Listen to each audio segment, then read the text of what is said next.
ఎన్నో సంవత్సరాల తర్వాత నీ పొలంలో మొలకలు వచ్చాయి అని ఆనందంతో అందరికీ ఇది చూపించాలనే ఆతృతతో మొలకలన్నీ కత్తిరించి ఊరంతా తిప్పుకుంటూ చూపించావనుకో, నీ పంట ఎప్పటికీ పండదు. నీ చేతికి గట్టిగా గాయం తగిలింది, దాని మీద బ్యాండేడ్ వేశారు.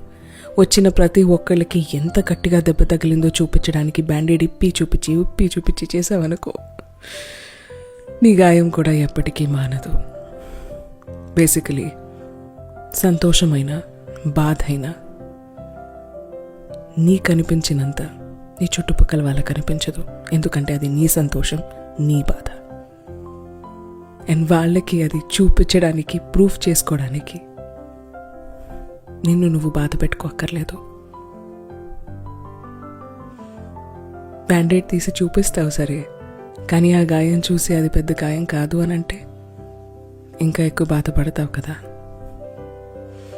నీ మొలకలు చూసి, నీ పొలంలో వచ్చిన మొలకలు చూసి పర్లేదు బాగానే ఉన్నాయి అని అన్నారు అనుకో, నీ సంతోషానికి మ్యాచ్ అవ్వలేదనుకో, అప్పుడు కూడా బాధపడతావు కదా.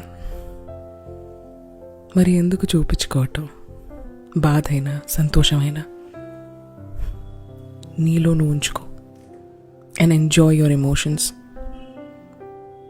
and don't look for validation.